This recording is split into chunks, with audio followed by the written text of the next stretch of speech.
Dear OJ, I'd like to see you, to talk to you in person, but I know you can't do that. I've been attending these meetings to help me turn negatives into positives. I've learned to let things go. The most powerful, helpful thing I've ever learned, to let things go. I've learned that all things that upset and bother me are just a mirror of what's going on in me. I always knew that what was going on with us was about me. I just wasn't sure why it was about me, so I just blamed you. I'm the one who was controlling. I wanted you to be faithful and to be a perfect father.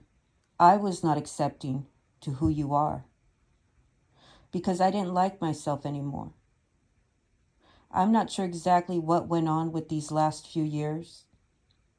I know New Year's Eve started it. I sank into a depression that I couldn't control. I also agree with you now that I went through some sort of midlife crisis. That 30s thing you called it. My own self-esteem. I know it was a combination of all these things, but mostly, due to all of these things, I know I gave up.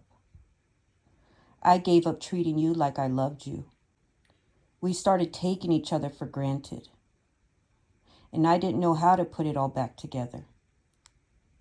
I never stopped loving you. I stopped liking myself and lost total confidence in any relationship with you. I really needed this time in my life. It's allowed me to get to know and like myself again. It's given me a chance to go from a non-person to a whole person. There's so much I want to say to you. It's very hard to express myself in this letter. I wish we could be taking a walk around the block like we used to. It would be so much easier to speak to you face to face. OJ, I want to put our family back together. I want our kids to grow up with their parents. I thought I'd be happy raising Sydney and Justin by myself, since we didn't see too much of each other anyways. But now, I just want to be with you. I want to love you and cherish you and make you smile.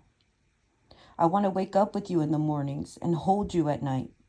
I want to hug and kiss you every day. I want us to be the way we used to be. There was no couple like us, OJ. I don't know what I went through.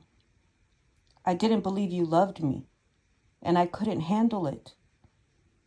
But for the past month, I've been looking at our wedding tape, our family movies, and I can see that we truly loved each other. A love I've never seen in any of our friends. Please look at the 2 tapes I'm sending over with this letter. Watch them along with your phone turned off. They're really fun to watch. OJ, I want to come home.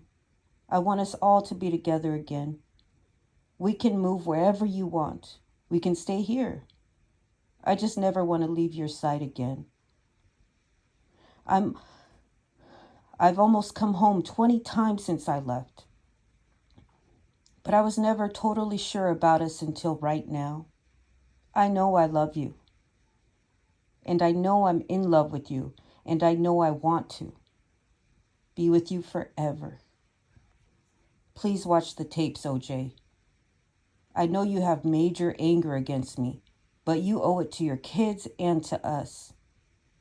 I had this same anger. I'd never let this happen to us again. Without this year, without this growth, I don't think we would have had a chance. We let it die. And through death, something new always grows. I agree with what you said 6 or 8 months ago. The next time around will be the best. I totally feel that now. We want to come home. We'd be there tomorrow if you'd let us. I'm not embarrassed about anything. I don't give a hoot what anybody thinks. I only know I love you, and our kids would be the happiest kids in the world. If you're totally happy with your life now, I'll understand, especially if you're truly in love with Paula and know that's going to work. Then I can't mess with that. If I don't hear from you soon, then I'll assume that's the case and I'll never bother you again. But I had to ask. OJ, you'll be my one and only true love. I'm sorry for the pain I've caused you. And I'm sorry we let it die. Please, OJ, let us be a family again. Let me love you better than I have ever loved you before. I'll love you forever and always. Love me.